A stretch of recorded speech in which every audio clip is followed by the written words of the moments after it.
Hello दोस्तों, आज की हमारी कहानी है एहसास। कहे तो लाइक जरूर कीजिएगा।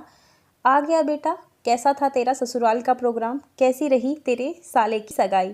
कांता जी ने बेटा बहू के घर में घुसते ही सवाल दाग दिया।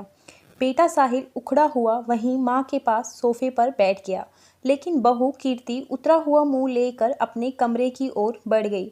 क्या हुआ? इस महारानी का मुंह क्यों सूजा हुआ है? कांता जी ने तंज कसते हुए कहा। अरे माँ, बस पूछो मत, क्या खाक का प्रोग्राम था? इसके मायके में मुश्किल से 50 लोग भी नहीं थे सगाई पर। और माँ, पता नहीं कैसे घर में रिश्ता जोड़ा है इसके माँ ने।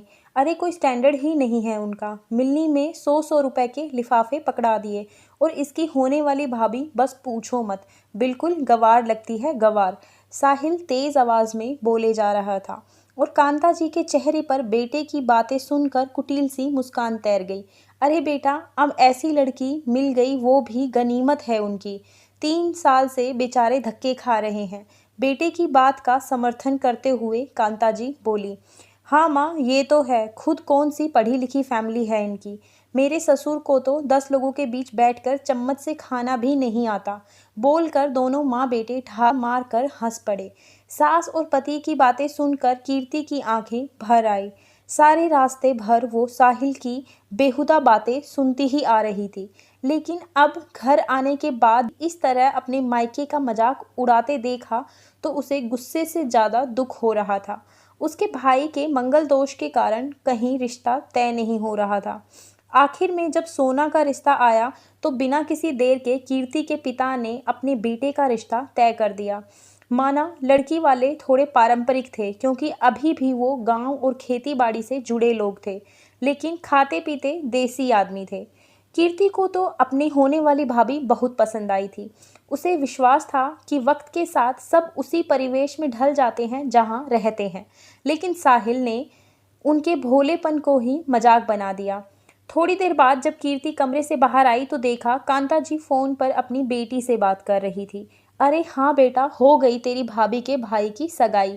पता नहीं कैसे लोगों से रिश्ता जोड़ा है, लेकिन उन्हें भी क्या दोष दें। एक तो इसके भाई की तनख्वाह भी कम है, ऊपर से घर मकान भी पता नहीं कौन से जमाने का बना हुआ है। कौन भले घर वाले लड़की देंगे इन्हें। तेरी भाभी के तो कर्म अच्छे थे जो हमारे जैसा घर परिवार मिल गया। ये कहकर दोनों माँ बेटी फोन पर हंस पड़ी। कीर्ति बातें सुनकर दंग रह गई। उसे यकीन नहीं हो रहा था कि उसके मायके की छोटी छोटी बातें भी साहिल अपने घर वालों को बताता रहता है। लेकिन अब पानी सर से ऊपर होने लगा था और कीर्ति ने तय कर लिया। अगले दिन सुबह ही कीर्ति ने अपने मायके फ़ोन मिलाया और ज़ोर ज़ोर से बातें करने लगी। माँ, कैसी हो? नाश्ता कर लिया? उधर से माँ बोली। हाँ बेटा, कर लिया। और तूने? हाँ माँ, कर तो लिया। पता है माँ, आज तो घर में कोई सब्जी भी नहीं थी, सिर्फ अचार के साथ ही रोटी खानी पड़ी।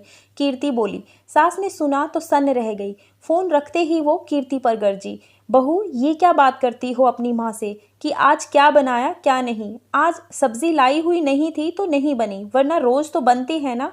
कीर्ति बिना कुछ बोले मुस्कुरा कर रह गई। शाम का समय जब साहिल के आने का टाइम हुआ तो कीर्ति फिर फोन पर लेकर बैठ गई। हाँ माँ, शादी की तैयारी कैसी चल रही है? भाभी के कपड़े भाभी की पसंद से ही लेना। मेरी ननद की शादी में तो उनके ससुराल वालों ने कुछ पूछा ही नहीं। बेटी का नाम आते ही कांता जी के कान खड़े हो गए। साहिल भी घर में घुसा ही था, कीर्ति बोलना जारी था और सास का तिल मिलाना। बेचारी मेरी ननद। पता है माँ, मेरी ननद के घर में तो बहुत कलह रहती है। मेरी ननद बेचारी बहुत दुखी है। साहिल ने गुस्से में कीर्ति के हाथ से फ़ोन छीन लिया। ये क्या बदतमीज़ी है कीर्ति? अपने घर की बातें इस तरह बाहर के लोगों के आगे बोलने का क्या मतलब है? क्यों अपने ससुराल की इज्जत उछाल रही हो? क्यों साहिल? जब तुम अपने ससुराल की बातें अपने घर वालों के आगे बता सकते हो तो मैं अपने ससुराल की बात क्यों अपने घर में नहीं बता सकती? क्या ससुराल की इज्जत रखना सिर्फ बहुओं का ही दायित्व होता है?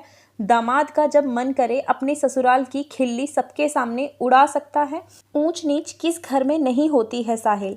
हर घर परिवार में कोई ना कोई परेशानी या मजबूरी हो जाती है, लेकिन इसका मतलब यह नहीं कि उसका प्रचार करके उसकी हंसी उड़ाई जाए। एक लड़की अपने ससुराल की हर कमी पर पर्दा डालती रहती है, यहाँ तक कि यदि ससुराल में किसी चीज़ की कमी हो तब भी उसका जिक्र अपने मायके में करने से हिचकती है।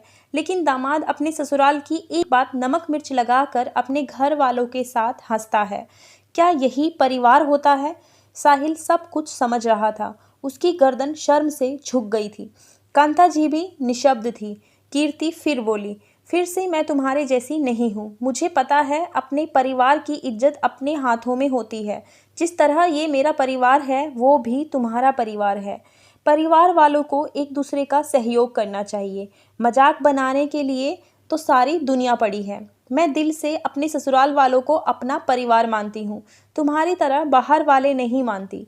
ध्यान से देखो, फ़ोन बंद है। साहिल ने फ़ोन पर नज़र डाली, वो तो बंद पड़ा था। साहिल निशब्द सर झुकाए खड़ा था। शायद उसे एहसास हो गया था, जिस तरह वो अपने ससुराल वालों का मजाक उड़ाता रहता है, कीर्ति भी चाहे तो वही काम कर सकती है, लेकिन वो नहीं करती। सॉरी कीर्ति, मैं भूल गया था कि अब तुम्हारा परिवार भी मेरा अपना परिवार है। तुम तो आते ही इस घर की अपनी बन गई, लेकिन मैं तुम्हारे परिवार का हिस्सा नहीं बन पाया। कांता जी को भी अपनी गलती का एहसास हो गया था कि जब अपने परिवार की बातें बाहर जाती हैं तो कैसा महसूस होता है। किसी का मजाक उड़ाना आसान है, लेकिन खुद का मजाक बने तो कितना बुरा लगता है। धन्यवाद दोस्तों। कहानी अच्छी लगी हो तो लाइक कर लीजिए, ज़्यादा से ज़्यादा शेयर कीजिए, चैनल को सब्सक्राइब कर लीजिए ऐसी ही और कहानियों के लिए।